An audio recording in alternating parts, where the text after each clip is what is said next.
Secretaria de Estado de Cultura e Economia Criativa e Almadina Editora, através do edital Literatura Resiste, apresentam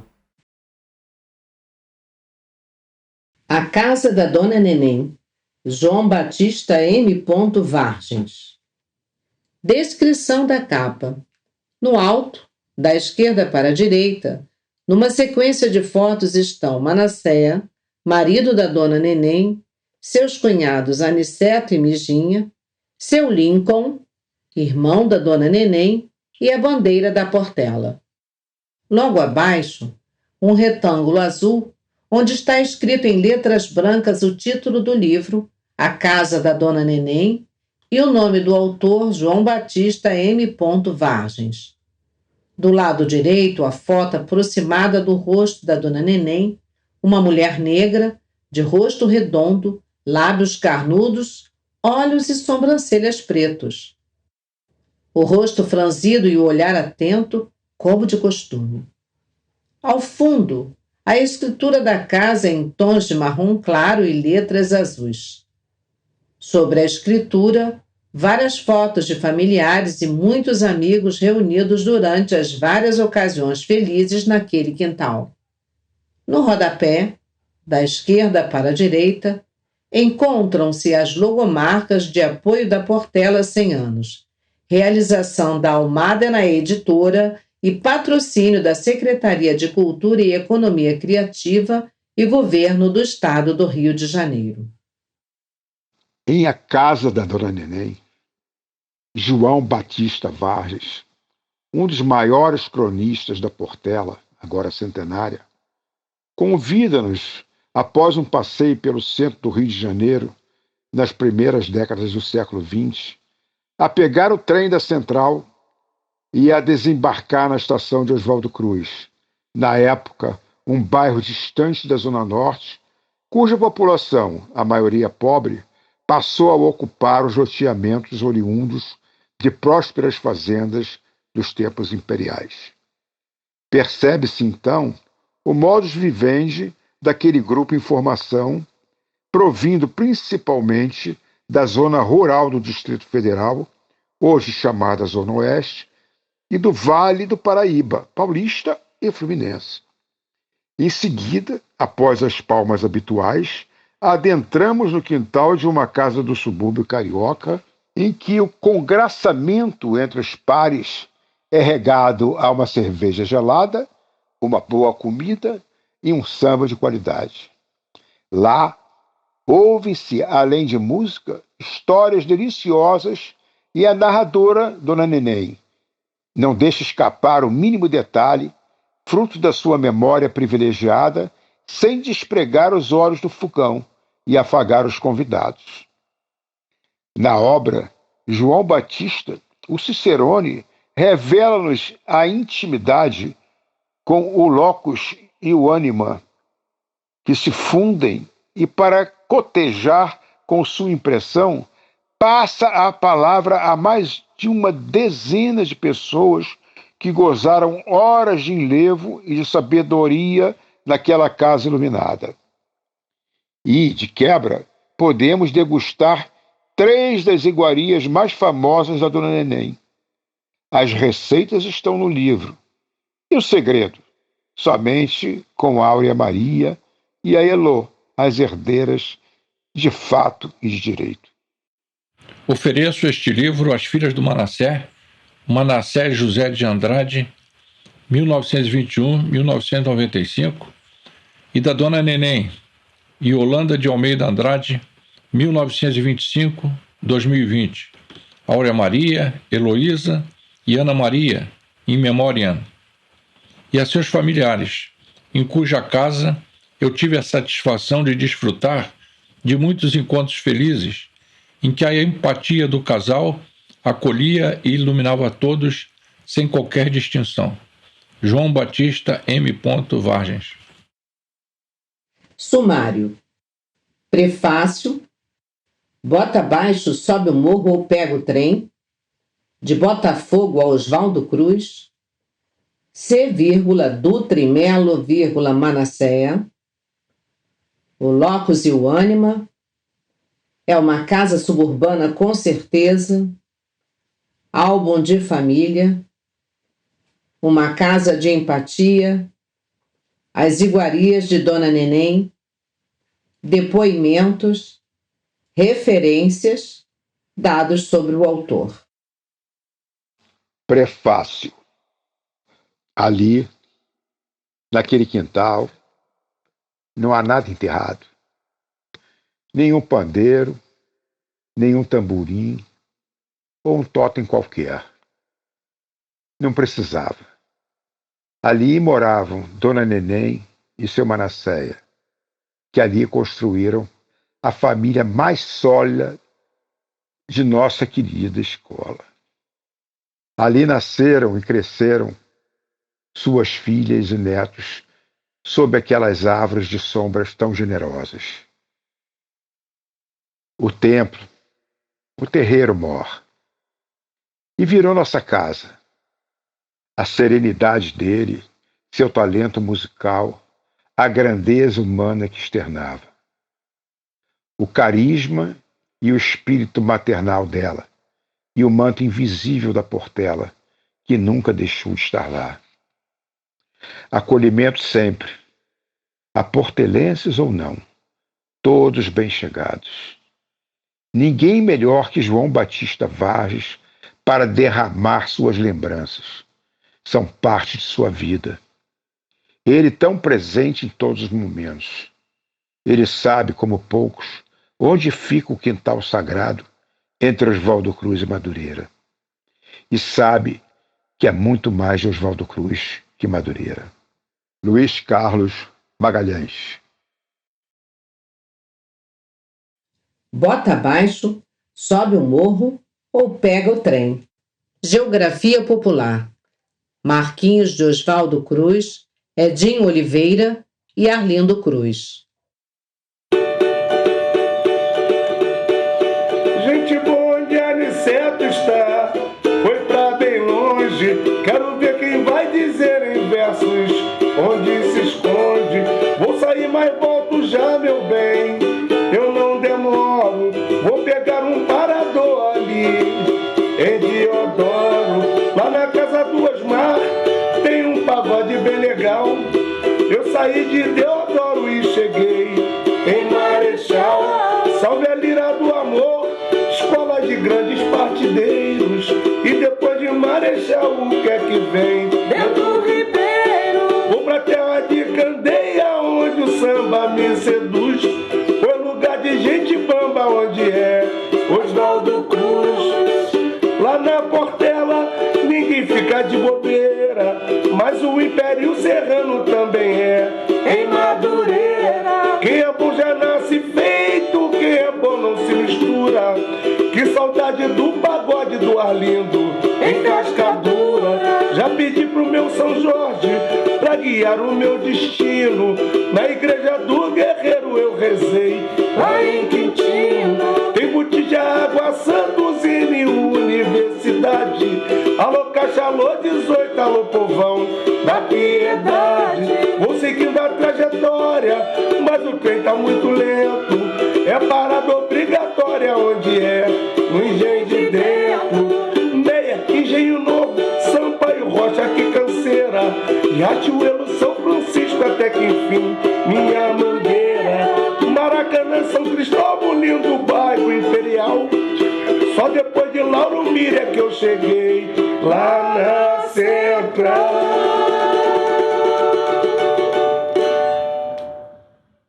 Quase um século após a chegada de Dom João VI e sua corte ao Rio de Janeiro, pela segunda vez a cidade sofre transformações drásticas e vive em polvorosa. Em 1902, Rodrigues Alves é eleito o 5º presidente da República e tem como principal meta o saneamento e a remodelação urbanística da capital. No ano seguinte, o médico Oswaldo Cruz é nomeado para a presidência da Diretoria-Geral de Saúde Pública e é iniciada a construção do Instituto Manguinhos, atual Instituto Oswaldo Cruz, cuja obra será concluída em 1906. O projeto é do arquiteto português Luiz Moraes Júnior, que acompanhou as linhas mouriscas de Alhambra em Granada. Inúmeras doenças infecto-contagiosas assolam a cidade, causando um expressivo número de mortalidade. Segundo a informação da Lloyd's Great Britain Publishing Company Limited, 1913, a tuberculose é a enfermidade mais letal, seguida do impaludismo, da varíola e da febre amarela. O Rio de Janeiro, corpo e alma da nascente república, precisa se modernizar. Bondes, charretes e carroças percorrem as ruas estreitas do centro sob o calor insuportável dos trópicos. Praças e árvores são raras. Os burros sem rabo transportam mercadorias diversas e ocupavam espaço nos passeios, onde ex-escravizados, imigrantes portugueses, árabes e alemães expõem suas quinquilharias. O cenário é de uma imensa feira livre, sem qualquer regra estabelecida pelo poder público. A população gira em torno de 650 mil e não há trabalho para todos. A renda provém dos serviços públicos, do porto e do comércio. 70% da população são negros e mestiços. Eles ganham a vida como artesãos, garrafeiros, carregadores, aguadeiros. As mulheres são geralmente doceiras e empregadas domésticas. Sem dúvida, o Rio de Janeiro, no início do século XX, era uma cidade insalubre. Alguns navios passavam ao largo e não aportavam. Os passageiros preferiam contemplar as belezas naturais de longe. Não se arriscava a contrair uma doença infecciosa. No verão, as altas temperaturas favoreciam a infestação de mosquitos, outros insetos e ratos. Desse modo, as altas figuras da República e os mais abastados, copiando o que fazia a antiga oligarquia imperial, subia a serra para suas suntuosas residências com água encanada e esgoto em Petrópolis. Em 1903, Pereira Passos, engenheiro, filho de um cafeicultor fluminense, foi nomeado prefeito para transformar radicalmente a cidade, remodelar o porto, derrubar casas, alargar as ruas mais movimentadas, desafogar o centro. Para cumprir a missão, ele contou com a importante colaboração de Paulo de Fronten e Francisco Bicalho, ambos, como ele, engenheiros. Cumpria-se a operação que ficou conhecida como Bota Abaixo. A população carioca estava em pânico. O centro do Rio parecia vítima de um bombardeio. A região portuária era um amontoado de pedras. Protesto! Protesto! Isto é um atentado à propriedade. Mas sua propriedade é imprópria para figurar numa avenida.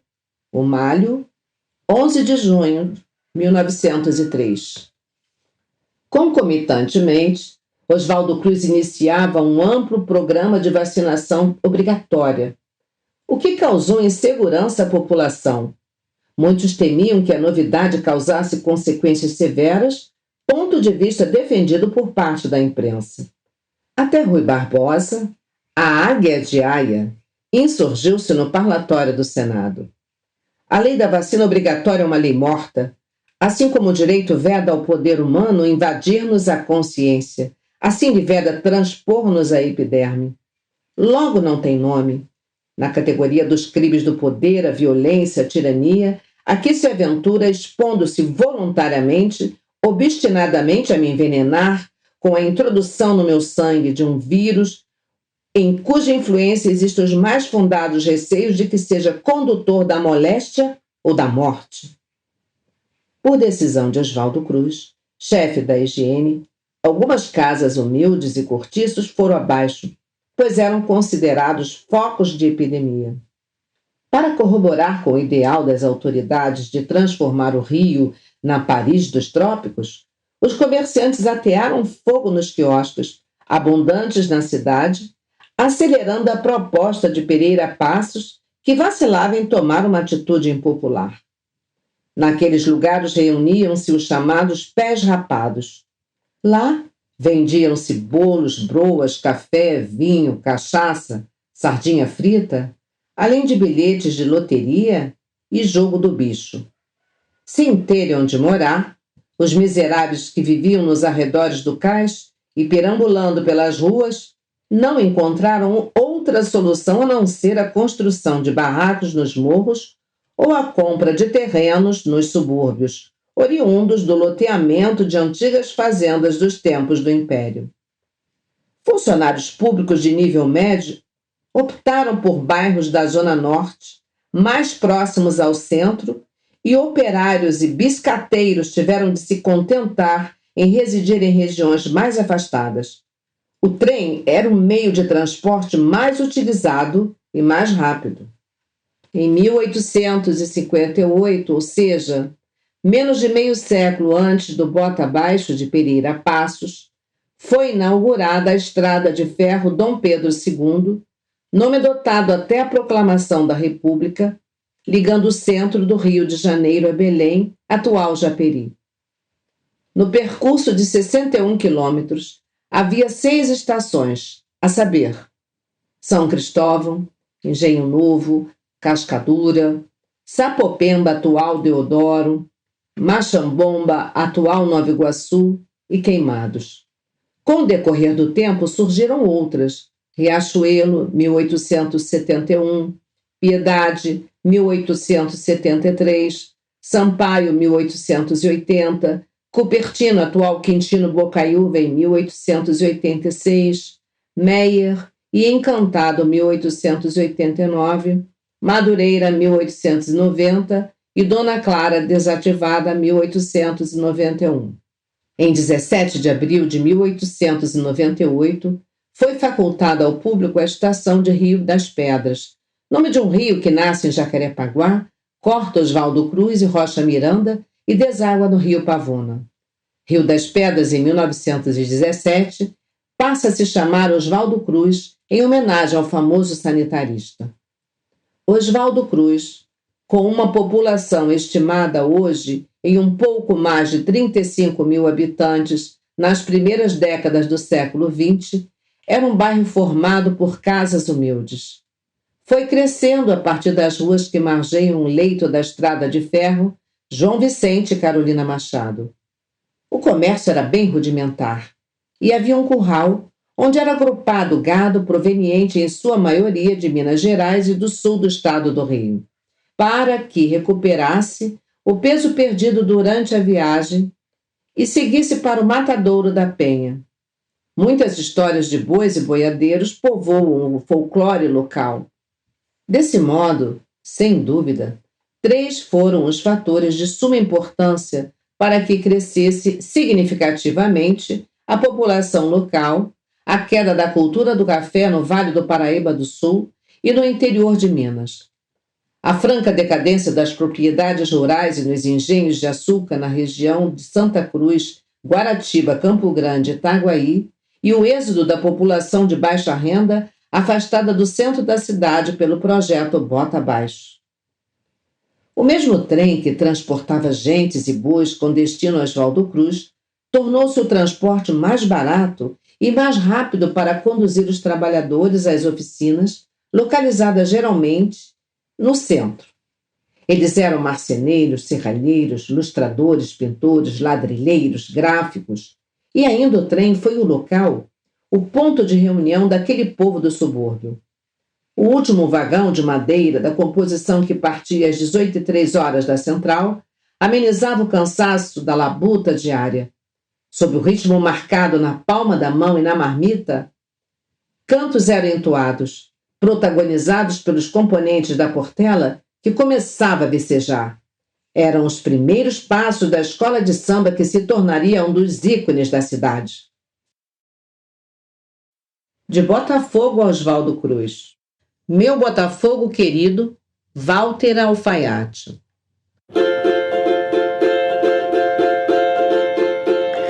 Que orgulho eu sinto em ter nascido neste bairro tão lindo. Meu Botafogo querido, tudo em ti é real. São tuas paisagens encantadoras, és o meu bairro, um patrimônio estadual. A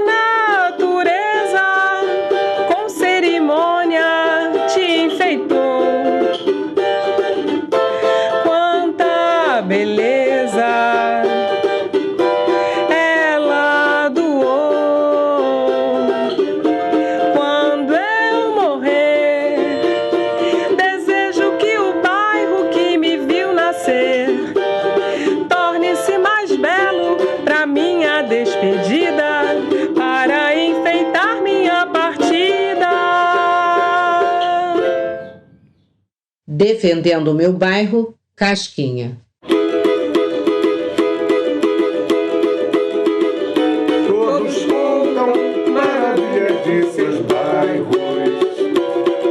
Hoje peço licença e vou falar do meu, porque tenho a nítida impressão. Quem mora em Oswaldo Cruz mora perto de Deus.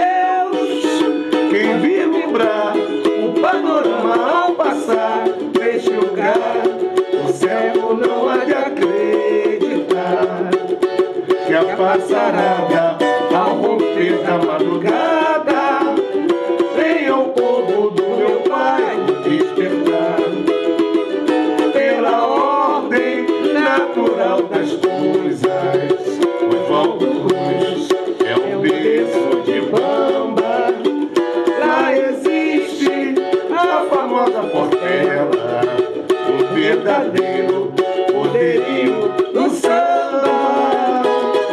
Quem viver todos os dias cercado pela nostalgia, aceite os conselhos meus, vem morar em Oswaldo Cruz, vem gozar das delícias mandadas por Deus. Há muitas histórias escondidas pela poeira dos anos e por isso merecem ser desveladas à luz de documentos ou de relato dos que participaram como atores, protagonistas ou coadjuvantes do enredo. Tomar conhecimento do curso desse passado transcende a curiosidade por particularidades e certos caminhos trilhados descortinam alamedas povoadas por inúmeros acontecimentos que molduram as décadas, revelando cenas inesquecíveis ou desprezíveis. Como uma família cujo chefe é baiano chega ao Rio de Janeiro, vai morar em Botafogo, pega o trem e desce na estação de Oswaldo Cruz, antiga Rio das Pedras. Curioso, não? Será que teve destino semelhante ao daquelas pessoas que foram desalojadas do centro durante a reforma do prefeito Pereira Passos? Não, a história é diferente. O pai de Dona Neném era funcionário comissionado do Senado Federal. Tinha o primeiro e segundo graus completos. Além disso, sempre foi um autodidata e até por força da função que exercia.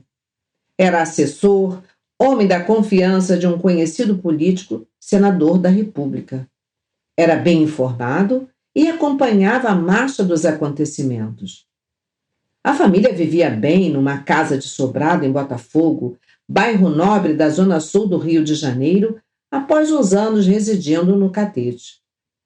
Quando percebeu que não teria muito tempo de vida, estava muito doente, o progenitor passou uma procuração, dando plenos poderes a seu chefe, acreditando ser a melhor alternativa, já que o filho mais velho, Lincoln, tinha apenas 15 anos e a mulher era analfabeta. Ledo engano. O senador trapaceou os herdeiros, apossou-se de seus bens e à viúva e aos filhos restou apenas o Montepio. Com este parco recurso, Dona Ana, acompanhada dos 3 filhos, Lincoln, Helena e Yolanda, nome de batismo da caçula de 6 anos, que por isso tornou-se Neném para sempre, comprou uma casa humilde num loteamento na Rua C, em Oswaldo Cruz, uma ladeira perpendicular à estrada do Portela. C, do Trimelo, Manasséia. Nas terras a oeste da freguesia de Irajá, fincava-se o engenho do Portela, produtor de cana-de-açúcar e os derivados aguardente e rapadura. O proprietário era o português Miguel Gonçalves Portela, conhecido pela alcunha O Velho. Sua ampla fazenda confrontava com a de Lourenço Madureira, cujo sobrenome nomeou mais tarde o tradicional bairro suburbano. Por volta da virada de 1900, o engenho finalizou suas atividades e suas vastas áreas passaram às mãos de horticultores portugueses que abasteciam com seus produtos a população da zona da Central. Simultaneamente, Ocorreram ocupações, apropriações de pequenos terrenos por pessoas mais humildes. Surgiram também os primeiros loteamentos e arruamentos na região, e os novos logradouros, como muitas vezes acontece, eram nomeados por letras. A rua onde se encontra a casa da Dona Neném era a C. A letra C, segundo alguns estudiosos, era inicialmente a representação pictórica do camelo, animal que, na cultura árabe, é símbolo da beleza. De tal forma que as palavras beleza e camelo provêm da mesma base radical trilítera consonantal, característica comum às línguas semitas J, M e L. Os linguistas admitem que o C representa o fonema G no alfabeto etrusco, já que a língua não possuía fonemas consonânticos oclusivos. No latim, como no português e em algumas línguas neolatinas, o grafema C representa ora o fonema C, ora o fonema Q. É de bom alvitre lembrar que o C romano era o algarismo símbolo do cardinal 100, a excelência em sua plenitude. Com certeza, não passou pela cabeça dos topógrafos ou das autoridades do Distrito Federal qualquer um dos fatos comentados no parágrafo anterior.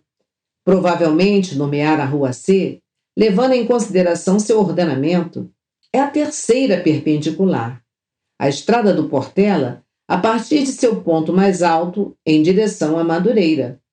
O C, como é de conhecimento geral, é a terceira letra de nosso alfabeto. Mais tarde, ainda na primeira metade do século passado, as ruas conhecidas por letras ganharam nomes e a C ganhou uma placa, Dutra e Melo. E quem foi Dutra e Melo? Embora rotulado por Otto Maria Carpo como um poeta pré-romântico, Antônio Francisco Dutra e Melo, 1823-1846, na opinião de José Guilherme Melchior, 1977, o ato da fundação do romantismo brasileiro seria, com efeito, o lançamento em Paris da Revista Brasiliense Niterói, 1836, cujos fundadores foram Gonçalves Magalhães, Araújo Porto Alegre e Torres Homem. No manifesto, o primeiro destaca que cada povo tem sua literatura própria e deplora que a influência clássica de cunho português tenha sufocado a plena afirmação de uma arte brasileira aberta à inspiração do meio tropical e da raça nativa. Pouco depois, já no Rio de Janeiro, o poeta Dutra e Melo e outros intelectuais juntaram-se ao trio precursor. Eles são considerados os primeiros românticos brasileiros. A Melancolia é um dos poemas de Dutra e Melo dedicado ao amigo Santiago Nunes Ribeiro, autor do reconhecido artigo Da Nacionalidade da Literatura Brasileira, publicado no periódico literário Minerva Brasiliense. A seguir, 4 estrofes do longo poema em que a tônica do mal du siècle é evidente. O vento já mal suspirara, o mar frouxo murmura, o céu já todo se cobre do manto da noite escura. Frondosos ramos de cedro, densas copas da mangueira, mal se agitam pelo sopro da mansa brisa fagueira. A lua que já brilhava, pouco a pouco se escurece, e meu coração aperta e minha alma se entristece. Pesada e negra tristeza, meus dias enlutará, e apenas cantos de dor a minha alma entoará. Não deixarei de gemer nas horas de solidão, não deixarei de penar dentro do meu coração.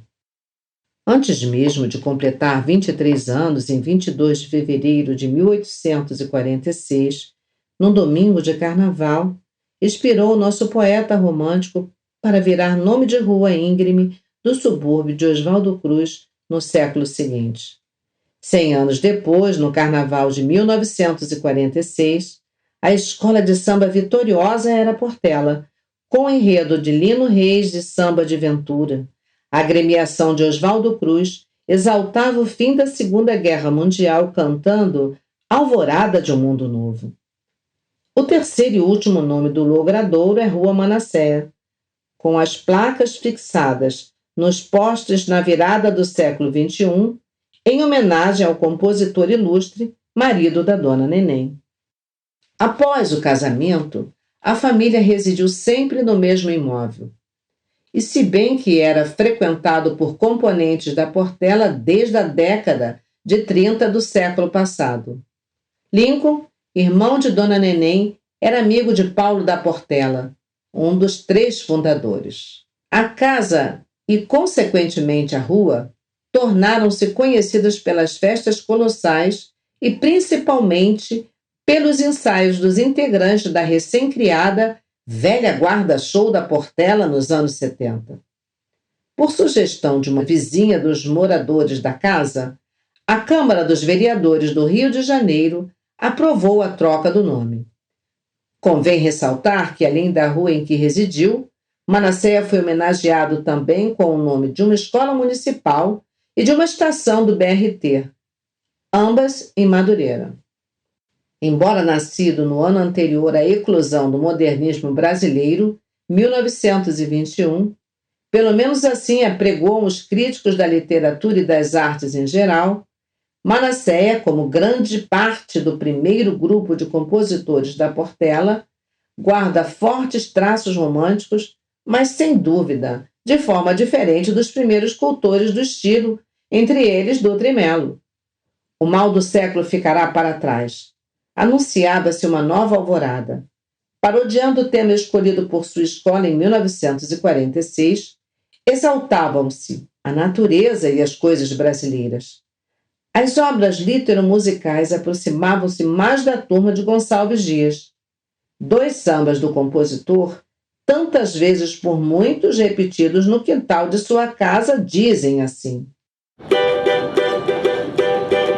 Quando a natureza se aborrece, toda a beleza da terra desaparece. O céu logo escurece e a chuva logo desce. Mas isso desaparece quando o céu resplandece. Os raios do sol logo descem, clareando todo o universo. Faz sorrir a natureza, despertando toda a sua beleza. Oh, que riqueza! És tão linda a natureza que nem sei te divulgar. Sei que tu é a rainha da beleza.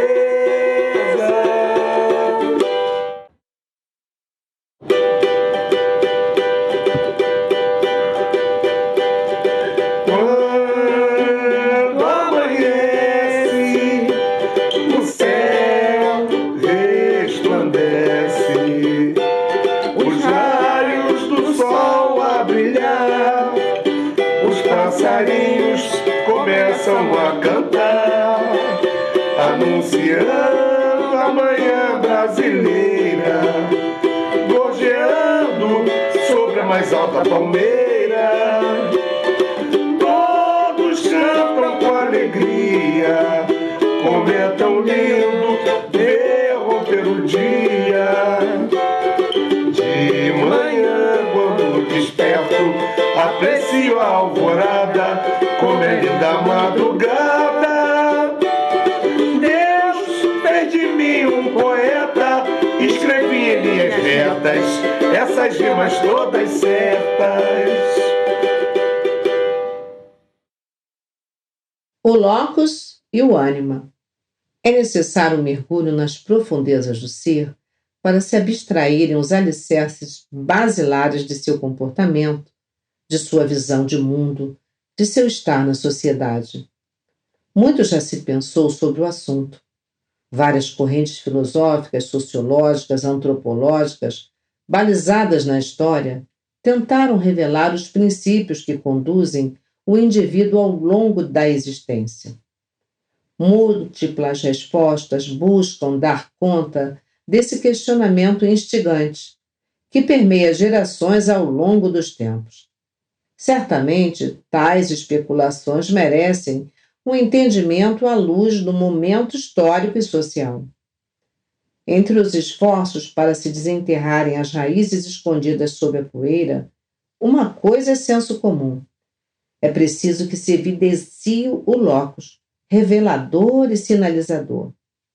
O locus, lugar, é também o fundamento maior do raciocínio, o âmago do discurso, entendido como a expressão pessoal de todas as possibilidades cognitivas ensejadas pelos bens coletivos.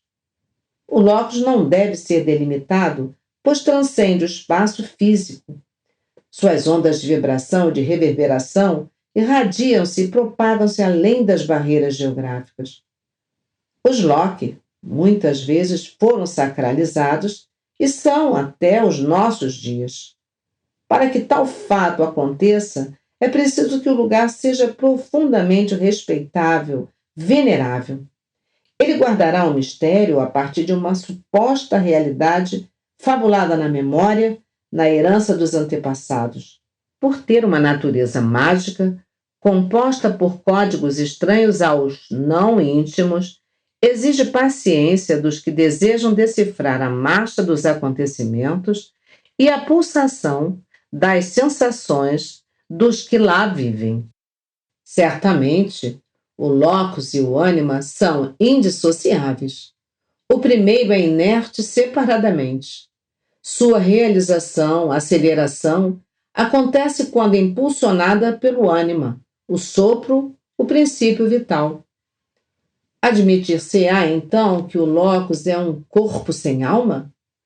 Ao se considerar a compreensão junguiana da natureza, supõe-se que o locus, somado ao ânima, representam a matriz da existência e da sobrevivência da espécie.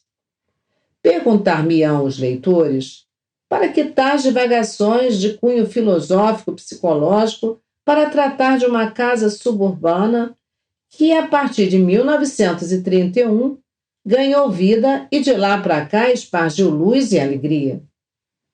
Respondo-lhes: há pessoas que têm a capacidade de unir, de congregar, de existir em simultâneo. Elas estendem seus vínculos para além da família biológica e, desse modo, mantêm suas portas abertas para dividir o que prezam e lhes é singular. Assim sempre foi a família da Dona Neném. É uma casa suburbana, com certeza. É uma casa portuguesa, com certeza. Arthur Fonseca, Reinaldo Ferreira e Vasco Matos. Uma casa portuguesa fica bem, pão e vinho sobre a mesa. E se a porta humildemente bate alguém, senta-se à mesa com a gente. Fica bem esta franqueza, fica bem, que o povo nunca desmente. A alegria da pobreza está nesta grande riqueza de dar e ficar contente. 4 paredes caiadas, um cheirinho de alecrim, um cacho de uvas doiradas, 2 rosas, um jardim, um São José de azulejo, mais o sol da primavera, uma promessa de beijos, 2 braços à minha espera. É uma casa portuguesa, com certeza, é com certeza uma casa portuguesa. No conforto pobrezinho do meu lar, a fartura de carinho, a cortina da janela e o luar, mais o sol que bate nela. Basta um pouquinho pra alegrar uma existência singela. É só amor, pão e vinho e um caldo verde, verdinho, na tigela. Muitas semelhanças haverá entre a casa portuguesa mencionada em epígrafe e a casa suburbana. Para começar, entremos pela porta dos fundos, que geralmente une dois espaços fundamentais para o convívio social, a cozinha e o quintal, este extensão daquela. Tanto os tachos de além-mar como os panelões de cá fumegam e aromatizam a área livre, onde após o arrefecimento ou esfriar um pouco, será servida a comida integradora. E as coincidências? Serão coincidências? Não param por aí. As gentes humildes de lá e de cá sentem-se felizes em dividir o que têm: a comida, o carinho, a alegria, a fé e, por que não, as dificuldades e a dor. Não poderia ser de outro jeito. O São José de azulejo na parede protege o lar de Dona Neném no frontispício da casa. Não poderia ser de outra forma, pois ela nasceu em 19 de março, dia consagrado ao protetor dos carpinteiros e dos operários, no ano de 1925. E se não sabem, ainda há mais essa. São José é o protetor de Madureira, que do alto do morro, que recebeu seu nome, zela pelo bairro, abrigado na Capela São José da Pedra, também conhecida por Capela de São José de Madureira. Conta a lenda que caçadores, ainda no século XIX, encontraram uma imagem do santo no alto da colina e colocaram-na num altar improvisado. Entretanto, todas as noites ela retornava ao local em que fora avistada pela primeira vez. Desse modo, o proprietário das terras, José Francisco Lisboa, permitiu a construção de um santuário inaugurado em 1931. Em 1978, foi construída uma escadaria com 366 degraus, tornando mais acessível a caminhada. A Capela de São José de Madureira é tombada pelo Patrimônio Histórico da Arquidiocese do Rio de Janeiro.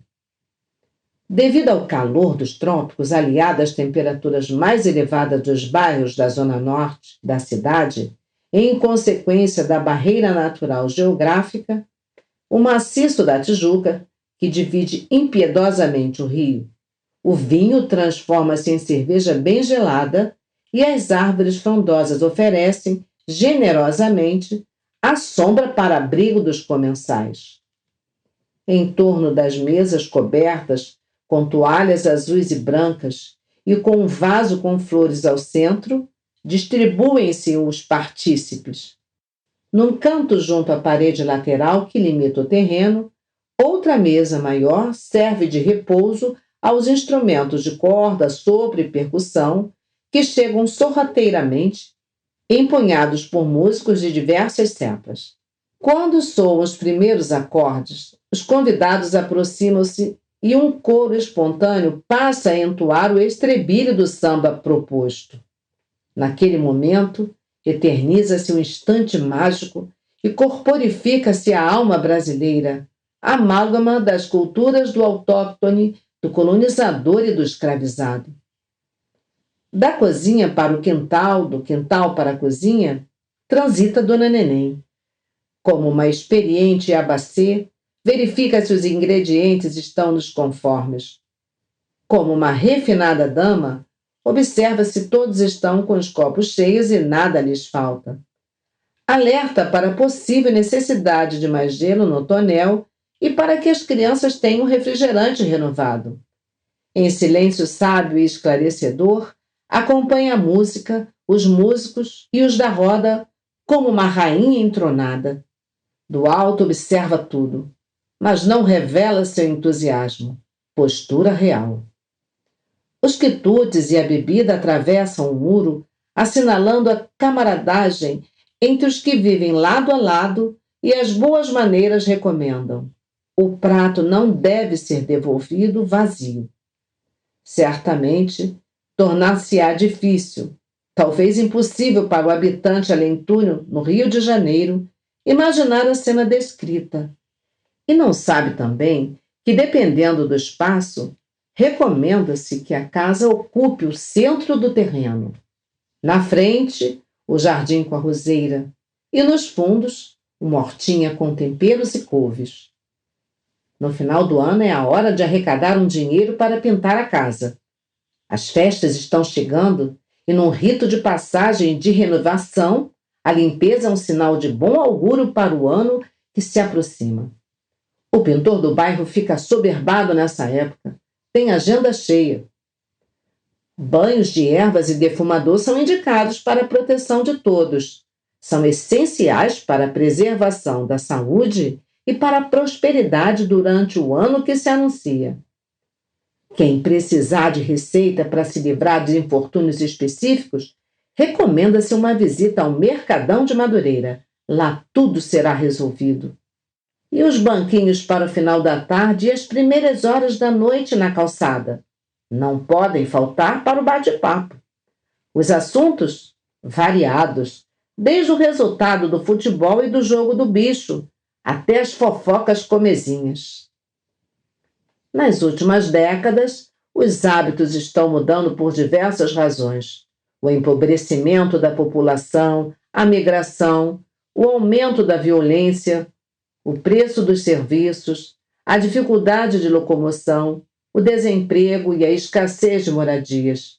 De qualquer forma, há resquícios no modus vivendi suburbano que permanecem inalterados, principalmente o apego e a valorização do bairro, de suas histórias e de suas tradições. Álbum de família. Foto, página 33. Arthur e Ana, pai e mãe de Dona Neném. Foto em preto e branco. Da esquerda para a direita, Ana é uma mulher negra de lábios carnudos, sobrancelhas grossas, cabelos pretos curtos. Usa um colar de contas escuras sobre o tecido claro da roupa. Ela olha firmemente para a câmera.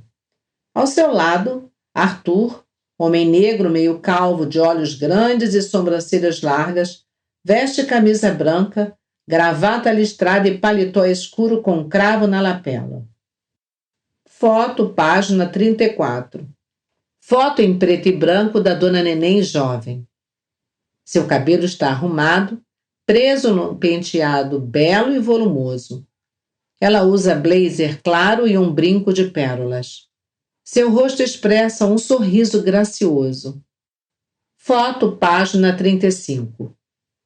Foto em preto e branco da primeira comunhão de Dona Neném. A menina de pé, usando botas brancas e vestido curto de renda, também branco, apoia a mão numa namoradeira de madeira escura, onde repousa um buquê de flores. Foto, página 36.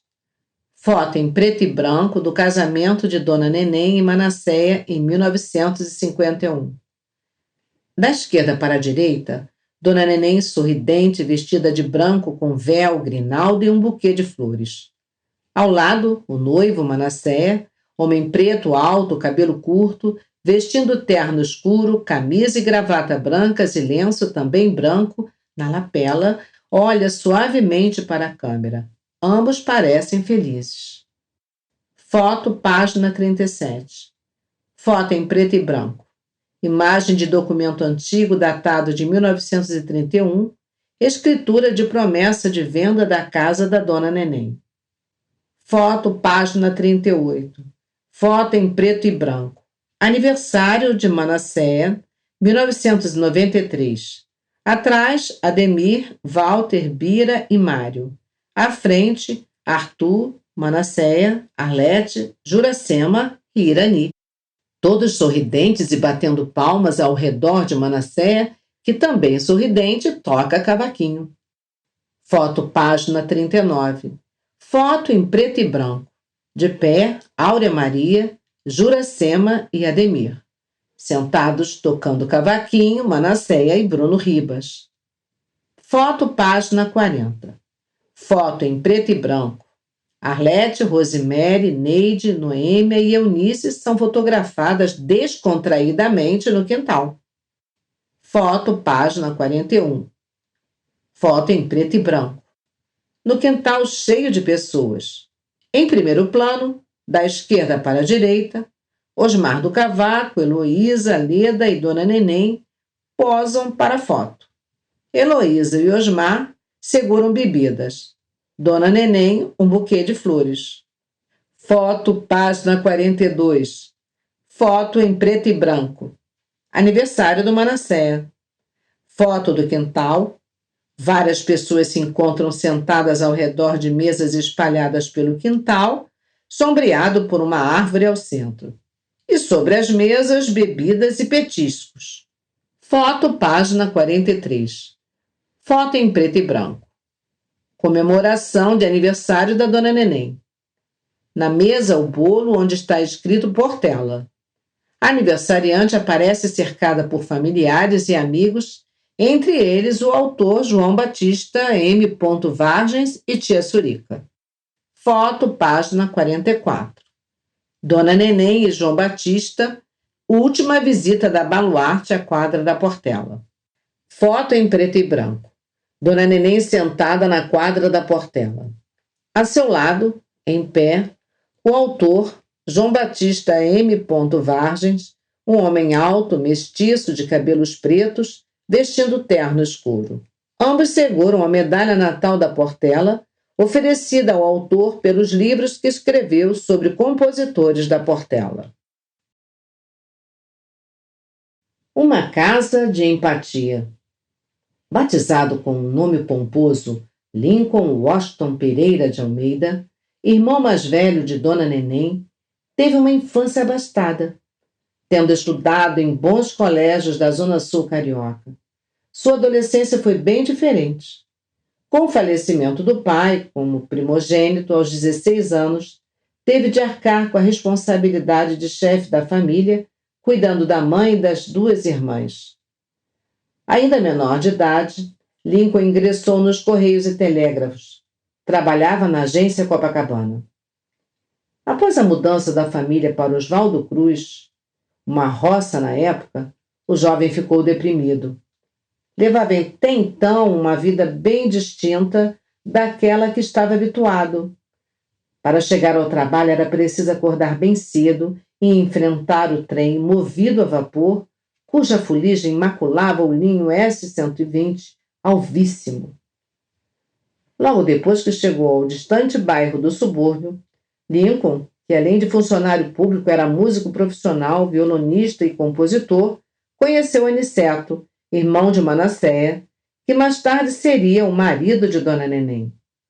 Foi Aniceto quem o apresentou a Paulo Benjamin de Oliveira, o legendário fundador da Portela, ao lado de Rufino e Caetano. Paulo chegara à estrada do Portela um pouco antes, na década de 20, oriundo da saúde no centro da cidade.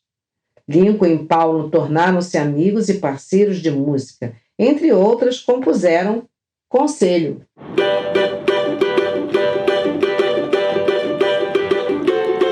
Aceita conselho do amigo, não queira ter tão triste fim. Eu sei que a vida de quem ama é assim. Mande embora essa tristeza, esqueça alguém que não te quis. Canta e serás feliz. Cantando muito facilmente irás esquecer aquela que só com maldade te fez padecer. Compara essa falsa amizade com a tempestade. Não perca a esperança que um dia com muita alegria terás a bonança. Por intermédio da música, Lincoln passou a conhecer aquele novo universo e a viver outra realidade distante da dos tempos de menino. Aproximou-se de alguns compositores da Portela, como Ventura, Alberto, Lonato, e no quintal de sua casa ouviam-se sambas exaltando a natureza, marca registrada dos primeiros poetas da escola. Ainda menina, Dona Neném tinha a incumbência de comprar gelo e reclamava com a mãe dizendo que Manassés, que trabalhava na fábrica de gelo, mexia com ela. Anos mais tarde, em 1951, os galanteios da infância desdobraram-se em casamento. Naquela altura, o noivo já era serralheiro dos bons na rua Senador Pompeu, no centro, perto da Central do Brasil. Ele ocupara inicialmente o lugar de seu irmão Justino, servente falecido recentemente, e mais tarde aprendera a profissão exercida até a aposentadoria. Após as bodas, o casal foi residir na casa da mãe de Dona Neném e lá nasceram Áurea Maria, em 1952, e Heloísa, em 1954. Manasséia, Aniceto e Bonifácio, conhecido pela alcunha Mijinha, eram conhecidos compositores da Portela e autores de muitos sambas de sucesso no terreiro da escola. Manassés tornou-se vitorioso também escrevendo sambas de enredo.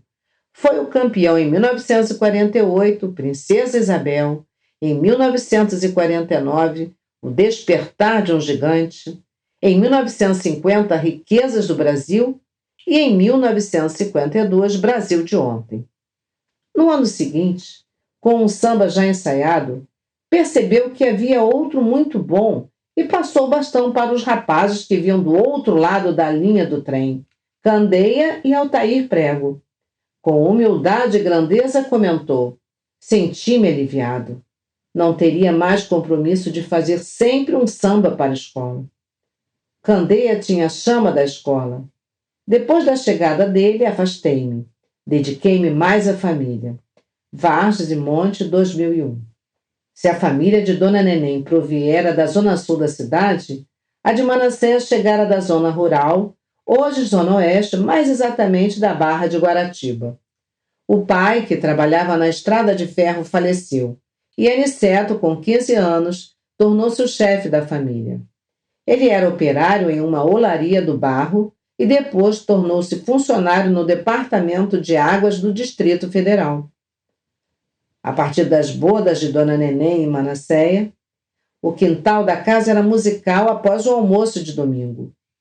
Reunidas as famílias Almeida e Andrade, Lincoln, Manasséia, Aniceto e Mijinha, o samba comia solto em tom maior.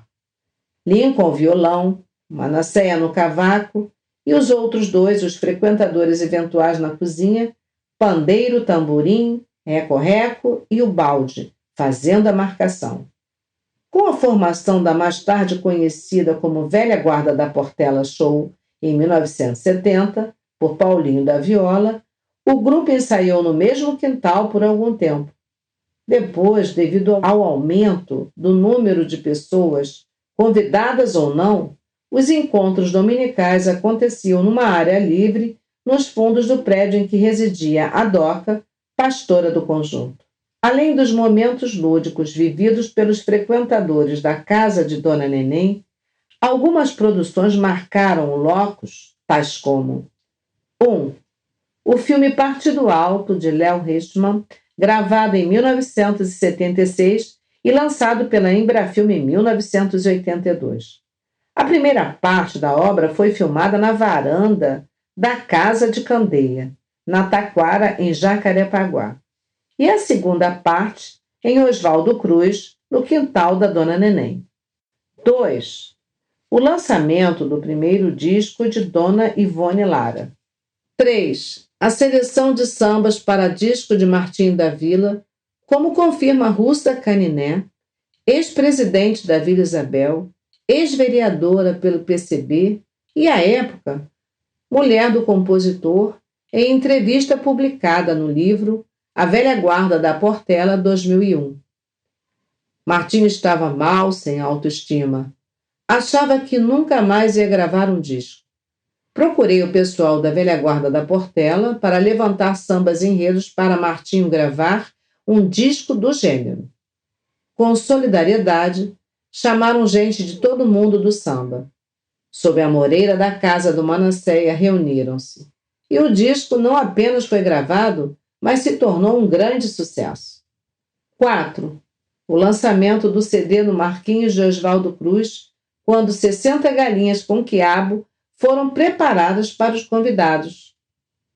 5. Cenas do filme O Mistério do Samba, de Lula Buarque de Holanda e Carolina Jabur, com a participação de Marisa Monte, 2008. 2 datas em que a casa de Dona Neném estava sempre repleta: o dia de seu aniversário, 19 de março, dia de São José, e o domingo e a segunda de Carnaval. Parentes, vizinhos, amigos, gente de várias escolas de samba lotavam a residência e se espalhavam pelo quintal. Muita música, muita comida, muita bebida e, principalmente, carinho e cordialidade. Nas últimas décadas, 2 baianos portelenses, Ricardo e Cabo, assumiam o fogão comercial da varanda e faziam a famosa quiabada, quiabos com vários tipos de carne para regalo dos comensais. Os ingredientes vinham de Salvador. Iguarias da Dona Neném. Na casa de bamba, como diz Martim da Vila, todo mundo bebe, todo mundo samba. Não pode faltar também um prato de sustância, assim dizem os sambistas. Dona Neném era mestra na cozinha, e seus pratos e quitudes tornaram-se famosos. Há aqueles que provaram as iguarias da casa, desejo que recuperem o paladar no arquivo da memória. Para os que não tiveram este privilégio, eis 3 receitas famosas da casa, gentilmente cedidas por Áurea Maria, conhecida pastora da velha guarda Show da Portela. As receitas são para 10 pessoas, número mínimo exigido para um bom pagode. Galinha com quiabo. Prato predileto do escritor angolano Manuel Rui Monteiro. Ingredientes: 8 quilos de coxas e sobrecoxas, 4 quilos de quiabo, sal a gosto, óleo ou azeite, pimenta do reino a gosto, louro a gosto, vinagre ou limão para lavar a galinha, 3 cabeças de alho, 2 quilos de tomate, 6 colheres de sopa de extrato de tomate elefante, salsa, cebolinha. Preparo. Passo 1. Tempere a galinha com sal, alho amassado, cebola picada, vinagre, pimenta do reino e folhas de louro. Passo 2. Lave os quiabos e corte-os em pedaços médios. Passo 3. Refogue a galinha no óleo ou no azeite até dourar. Adicione os temperos e a água na quantidade necessária para cozinhar todos os ingredientes. Adicione os quiabos. Para finalizar, coloque por cima salsa e cebolinha picadas. Rabada com batata e agrião. Prato servido na Feira das Iabás, uma vez por mês na Praça Paulo da Portela, em Oswaldo Cruz. Ingredientes: 7 quilos de rabada, 2 quilos de batata inglesa, 3 maços de agrião, uma lata média de extrato de tomate elefante, sal e pimenta do reino a gosto, 6 tomates, 4 pimentões verdes, salsa, cebolinha. Preparo. Passo 1. Retirar o excesso de gordura dos pedaços de rabada e lavá-los. Passo 2. Ferver os pedaços somente com água para reduzir a gordura. Passo 3. Cozinhá-los com todos os temperos, adicionando a água necessária. Quando estiverem macios, acrescentar as batatas. Refogar o agrião com alho, sal e azeite e servi-lo com a rabada. Peixe ao leite de coco. O prato era geralmente servido às quartas, dia da feira de Oswaldo Cruz. Era muito apreciado pelo Manasséia. Seu peixe preferido era a corvina de linha. Ingredientes: 4 quilos de peixe cortados em posta, sal e pimenta do reino a gosto, 1 maço de coentro, suco de limão, 6 tomates, 3 para temperar e 3 para cortar em rodelas, 6 cebolas, 3 para temperar e 3 para decorar, 1 cabeça de alho, azeite, 1 pimentão verde, 1 pimentão vermelho, 1 vidro de leite de coco. Preparo. Bata no liquidificador o leite de coco e um pouco dos temperos. Após, tempere o peixe e reserve. Em uma panela adequada, coloque uma camada de temperos, tomates, cebolas e pimentões cortados em rodelas, alternando-os com as postas de peixe. Acrescente o leite de coco, azeite e coentro picado. Finalizar com tomate, cebola, pimentões cortados em rodelas e coentro picado por cima e azeite. Tampe a panela para cozinhar em fogo baixo. Depoimentos. Na casa da Dona Neném sempre fui recebida com muito carinho por todos da família. Eu não sentia passar o tempo naquele quintal.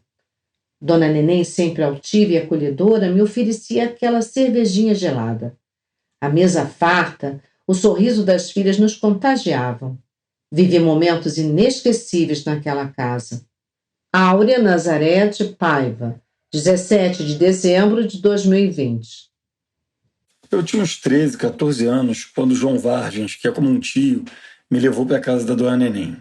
Se não me engano, era aniversário dela. Ali eu fui apresentado a um Rio diferente. Embora minha família paterna fosse da Zona Oeste, o samba se limitava ao toca-discos. Para mim, criado na Zona Sul, a casa da Dona Neném foi então a materialização de um mundo novo. O mundo que eu ouvia nas gravações do Fundo de Quintal, do Zeca Pagodinho, do Paulinho da Viola, e que finalmente eu estava vivenciando. Lembro em detalhes da fartura, aquela panela monumental de galinha com quiabo, uma parede de engradados de cerveja e, claro, do samba.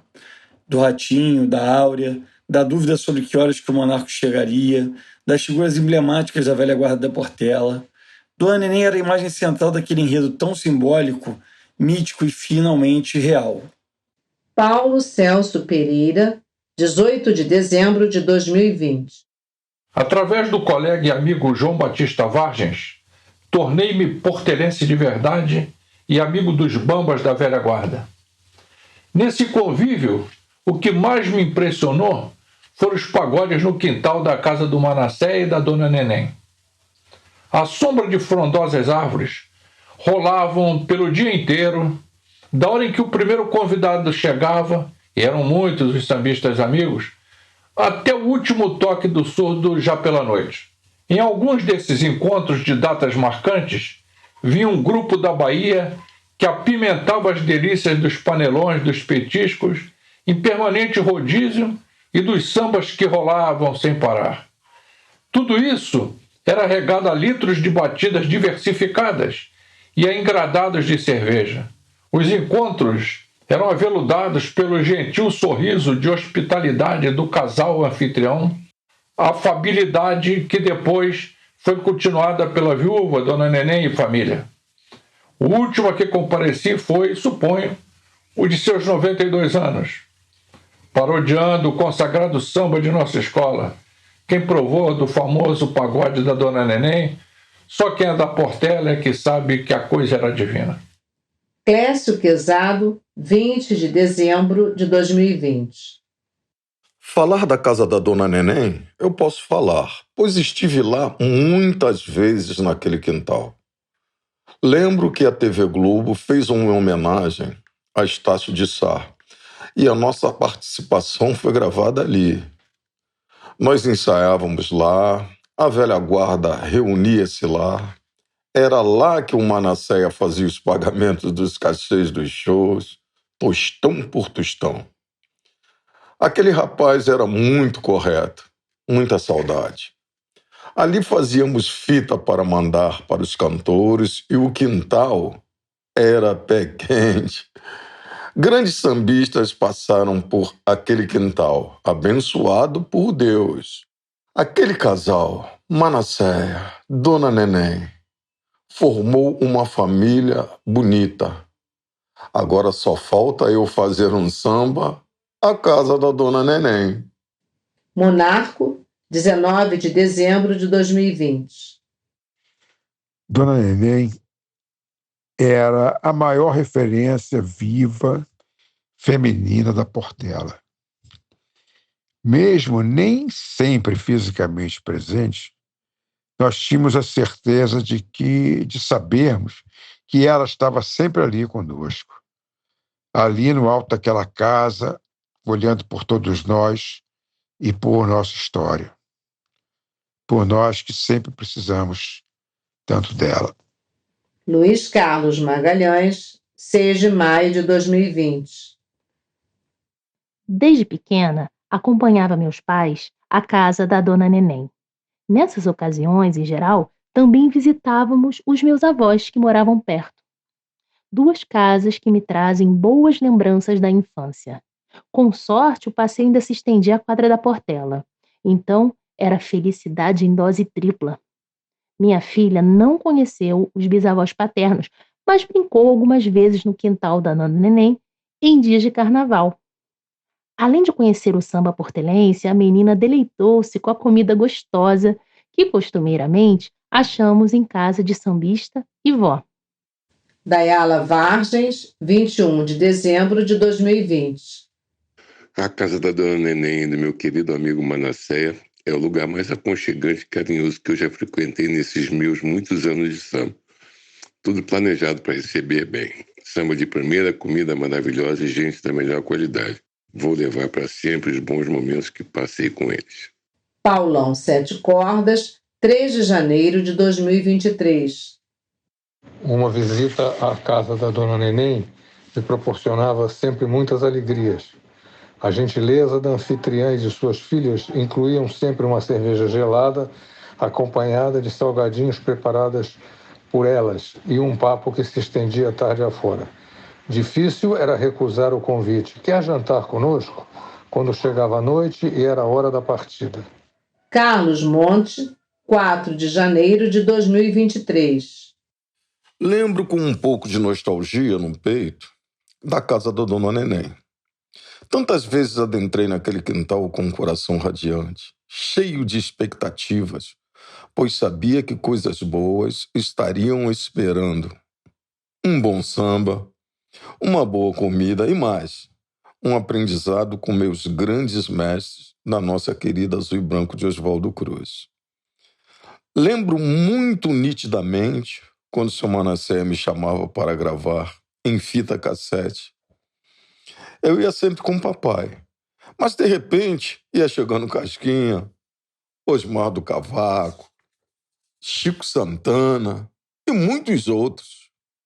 E mais uma vez tudo terminava em uma grande roda de samba.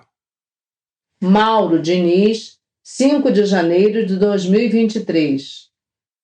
Precisei da autorização para gravar o samba Raiz Venenosa do Manasseia, até então inédito, e acabei conhecendo pessoalmente a casa e o quintal da Dona Neném, que me recebeu de forma muito generosa.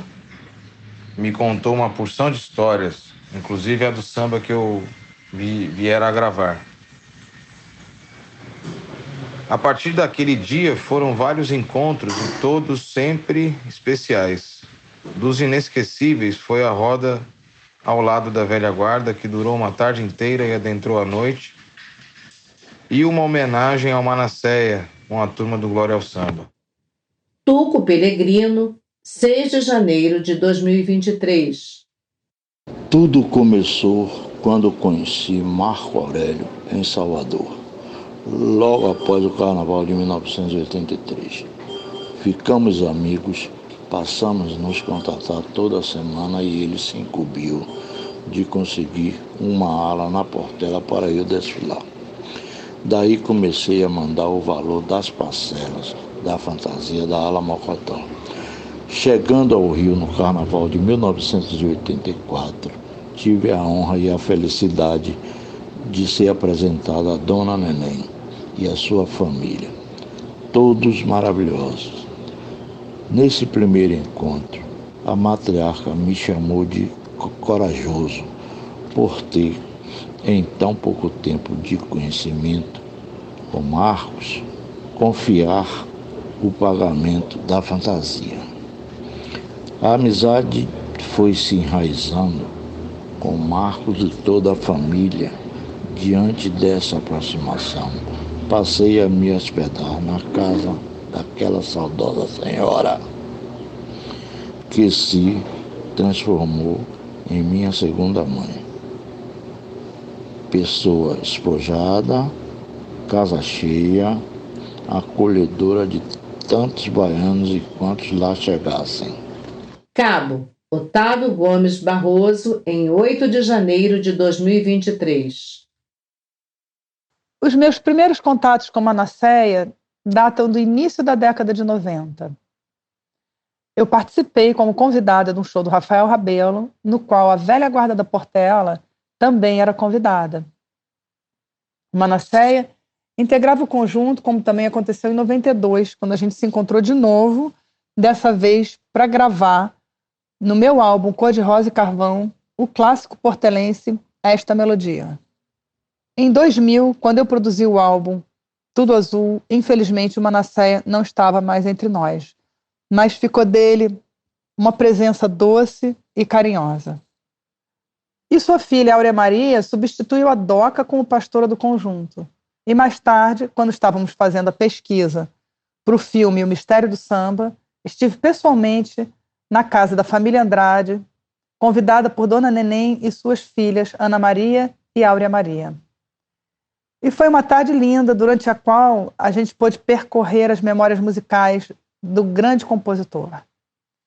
Depois de um almoço delicioso preparado por elas, ficamos examinando as fitas cassete e um caderno de letras e anotações feitas pelo próprio Manasseia. Das fitas que Dona Neném me emprestou em confiança e que foram digitalizadas por mim, escolhi Volta, que pode ser vista e ouvida no filme O Mistério do Samba. Tanto Dona Neném como Áurea participaram da roda de samba realizada na Portelinha, uma verdadeira festa em azul e branco. Alguns dias depois, voltei à casa do Manasseia para devolver as fitas às suas legítimas donas. Marisa Monte, 9 de janeiro de 2023. Boa tarde, João. Esse depoimento da Dona Neném é igual o samba da Portela do Maná. Se for falar do quintal da Neném, hoje eu não vou terminar. Boas histórias.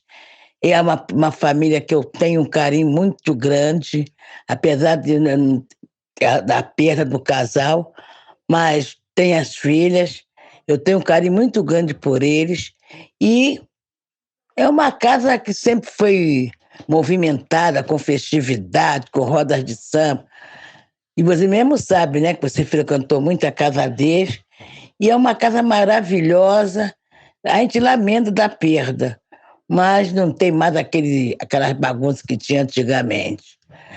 Uma casa de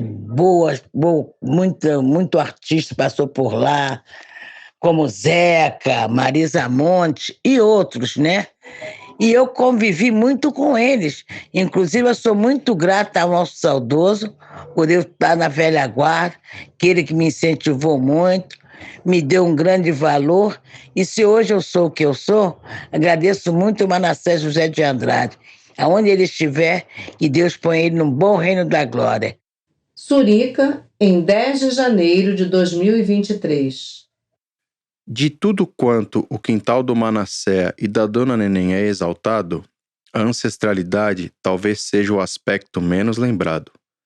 Além de espaço de sociabilidade de uma comunidade específica de sambistas geniais e um dos redutos de grande criação poética e musical do Rio de Janeiro, o quintal da Dona Neném também foi lugar de transmissão de saberes ancestrais.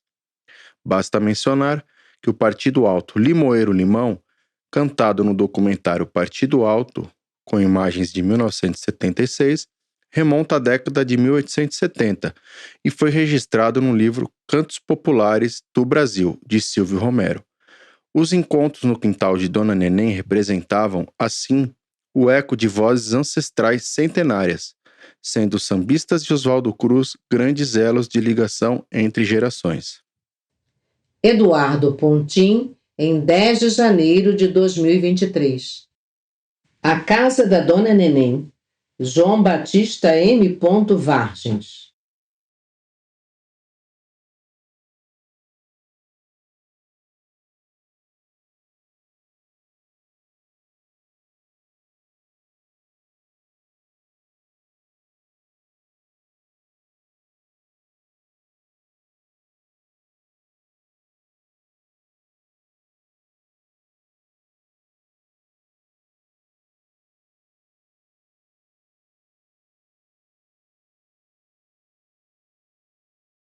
Apoio: Portela 100 anos. Realização: Almadena Editora.